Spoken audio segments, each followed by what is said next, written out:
Thank you so much, love you, miss you. இந்த ரைடுக்கு ஆக்சுவலாக இவன் வர வேண்டியவன், இவனை கூட்டு போகிறேன். Love you super. பாய். நான் ஃபோன் பண்ண அடிக்கடி.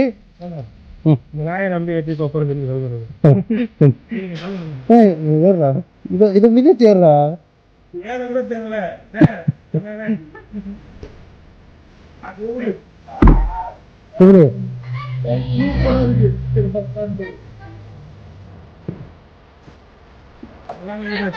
ஓகேடா, கம்ஃபர்டபுள் தானே?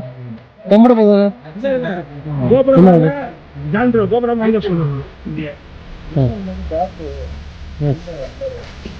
சரி, ஓகே. ஆஹா, கொஞ்ச நாள் வாய்ஸ் ஆஃப் வரைக்கும் நோ ஹெட்செட், அதுக்கப்புறம் தான் பாட்டு ஒரு தக. சரி, ஓகே, பாய். ஓகே, பிஎஸ்என்எல் இது எடுத்தாச்சு, எல்லாம் எடுத்தாச்சு. பெட்ரோல் போட்டேன், வண்டியில் லோட் பண்ணியாச்சு, பம்பை கட்டியாச்சு. கிராம் இருக்குல்ல, சரி வாங்கிக்கிறேன். ஆமாம், சாக்லேட் வீக்லெட்டு.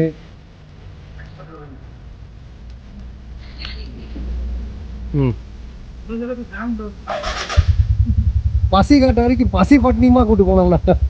சரி, பாய் பாய் பாய் பாய், see you. பாய் சொல்லிடு, நேராக சொல்லிடுங்க. பாய்ண்ணா.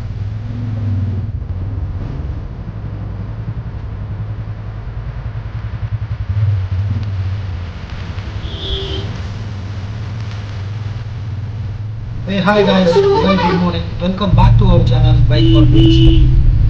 ரொம்ப நாளாக பிளான் பண்ணிட்டு இருந்த ஒரு ரைடு கிளம்பி வந்துச்சு. என்ன பார்த்தீங்க அப்படின்னா, ஆண்டிப்பட்டி டு கன்னியாகுமரி. நீங்கள்லாம் நினைக்கலாம், என்னடா பெரிய ஆண்டிப்பட்டி டு கன்னியாகுமரி எவ்வளோ? ஆக்சுவலாக வந்து ஆண்டிப்பட்டி டு கன்னியாகுமரி நான் வந்து மதுரை வழியாக போகல, ஃபுல் என்டையர் மேப்பை சுற்றிட்டு கன்னியாகுமரி கன்ஃபியூஸ் பண்ண தான் தண்ணி. ரொம்ப லேட்டாக ஆயிடுச்சு. ஆக்சுவலாக இந்த வீடியோ ஒன்று அப்லோட் பண்ணுறது கிட்டத்தட்ட ஒரு 3 months ஆகிப்போச்சு இந்த வீடியோ அப்லோட் பண்ணுறது. காரணம் என்ன அப்படின்னா, வந்து நான் ஆல்ரெடி நிறைய வீடியோஸும் நான் போட்டிருக்கேன். ஆக்சுவலாக இதுதான் என்னோட ஃபர்ஸ்ட் ரைடு. ஆனால் இதை வந்து என்னால் அப்லோட் பண்ண முடியாத காரணம் என்ன அப்படின்னா, இது வந்து ஒரு 450 GB ஃபுட்டேஜ். இதை செக்ரிகேட் பண்ணுறதுக்கே எனக்கு கிட்டத்தட்ட ஒரு 2 months ஆயிடுச்சு. ப்ளஸ் அது இல்லாமல் வந்து நான் பேடல் எக்ஸஸில் ஒர்க் பண்ணிகிட்ருக்கேன். ஆக்சுவலாக நான் வந்து ஒரு யூடியூபர் இல்லை, ஒரு யூடியூபர் நான். ஸோ எனக்கு ரொம்ப லேட் ஆகி போச்சு இதை வந்து நான் ரெடி பண்ணுறதுக்கு. நெக்ஸ்ட் வீடியோ சீக்கிரமாக அப்லோட் பண்ணுறதுக்கு ட்ரை பண்ணுறேன். ஓகே, அதுக்கப்புறம் இந்த பைக் ஆக்சுவலாக வந்து இந்த 8000 kilometers ரைடுக்குன்னே வந்து நான் வந்து ரெடி பண்ணேன். எங்கே அப்படின்னா, மோட்டார் ஸ்பார்க் பெங்களூரில். என்னென்ன மேஜர் இந்த ப்ராப்ளம் இருந்துச்சு நான் ஃபேஸ் பண்ணது அப்படின்னா, ஒரு வைரன் கிட்ட ப்ராப்ளம் இருந்துச்சு. அதுக்கப்புறம் டீஸ்டம் வந்து ஒரு மாதிரி ஷேக் இருந்துச்சு, அதனால அதே மாற்ற சொல்லிட்டேன். அதே மாதிரி மிச்சப்படி எல்லாமே ஜென்ரல் சர்வீஸ் தான், எல்லாமே அவங்களே பண்ணிட்டாங்க. ஆனால் என்ன, ரொம்ப டைம் எடுத்து கம்ப்ளீட்டாக வண்டியை ஒரு ஆல்மோஸ்ட் டிஸ்மேண்டில் பண்ணிவிட்டு நீட்டாக இன்ச் பை இன்ச்சாக எங்களுக்கு வந்து செக் பண்ணி கொடுத்தாங்க. ரொம்ப சூப்பராக பண்ணி கொடுத்தாங்க. அதே மாதிரி மோட்டார் ஸ்பார்க்கு ரொம்ப பெரிய தேங்க்ஸ். வண்டியை வந்து அவ்வளோ அழகாக ரெடி பண்ணிருக்கீங்க. அவங்க சொன்னாங்க, இந்த மாதிரி வந்து ஒரு 8000 kilometers ரைடு போகிறீங்க, எடுத்த உடனே 8000 kilometers ரைடு போகாதீங்க, ஒரு 500 kilometers வந்து ஒரு டெஸ்ட் ட்ரைவ் மாதிரி பண்ணிங்க அப்படின்னு சொன்னாங்க. அதே மாதிரி பெங்களூர்லேருந்து நம்ம எங்கள் வீட்டுக்கு வந்து ஆல்மோஸ்ட் ஒரு 470 அந்த ரேஞ்சில் இருக்கும். ஸோ டெஸ்ட் பண்ணி பார்த்தேன், வண்டி சூப்பராக இருந்துச்சு. அவ்வளோ வண்டி ஸ்மூத்தாக இருந்துச்சு. கியர் ஷிஃப்டிங்லேருந்து எல்லாமே நல்லா பண்ணி கொடுத்தாங்க. அவங்களுக்கு ரொம்ப ரொம்ப ரொம்ப ரொம்ப ரொம்ப தேங்க்ஸ்.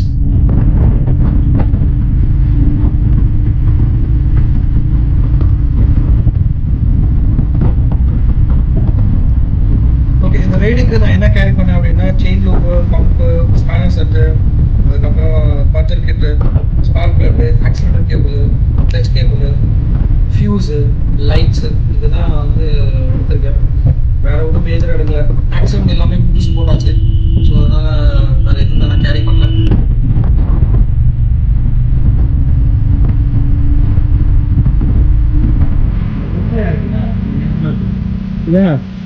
கமிட்டி அப்படியே எனக்கு தனியாக தெரியாது.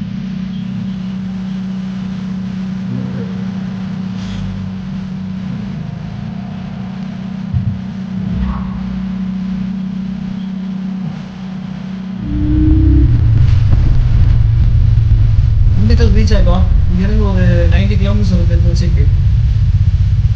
அதில் லஞ்ச் அங்கேயே பண்ணலான்னு இருக்கோம்.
ஓகே, மத்தியானம் லஞ்ச் வந்து நாங்கள் திருச்சியிலே முடிச்சிட்டோம்.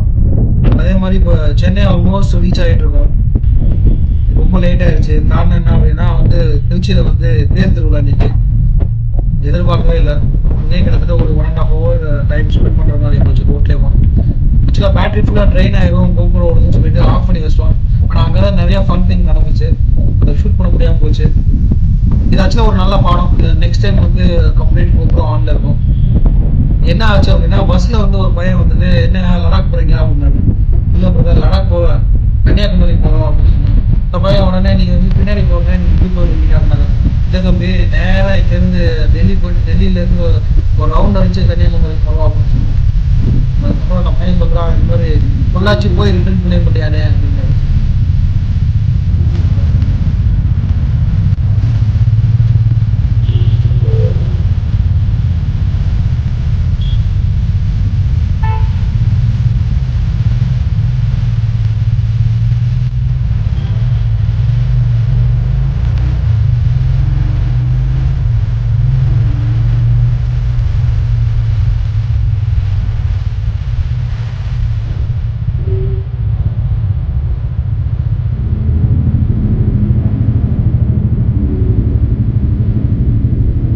ரீச் ஆயாச்சு. வீட்டுக்கு ஒரு அட்டனன்ஸ் போட்டாச்சு. இந்த அவுட்டர்லேருந்து அந்த அவுட்டருக்கு போகலாம். எனக்கு சுத்தமாக ஐடியா இல்லை ரூட்டு. ஸோ அதனால் மேப் போட்டுக்கிறேன். என் காலேஜ் வந்து ஜெயகாந்த் வந்து கிட்டத்தட்ட ஒரு 1/2 hour வெயிட் பண்ணிட்டு இருக்காரு. கோப்ரோட ஆக்சசரிஸை எடுத்து வச்சுட்டு. ஸோ அதை அப்படியே கலெக்ட் பண்ணிட்டு இங்கேருந்து கிளம்புவோம்.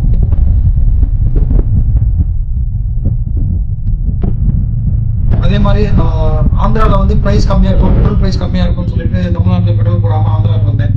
ஆனால் பயங்கர ஒரு சீன் இருந்துச்சு. தமிழ்நாட்டில் தான் கம்மி, ஆந்திராவில் 4 ரூபா ஜாஸ்தி. ஓகே, பெட்ரோல் போட்டு கிளம்பியாச்சு. இங்கேருந்து சரியாக எவ்வளோ தூரம் போகிறோம், என்ன பண்ண போகிறோம்னு தெரியல. ஏன்னா ஆல்ரெடி ரொம்ப டார்க் ஆகிடுச்சு.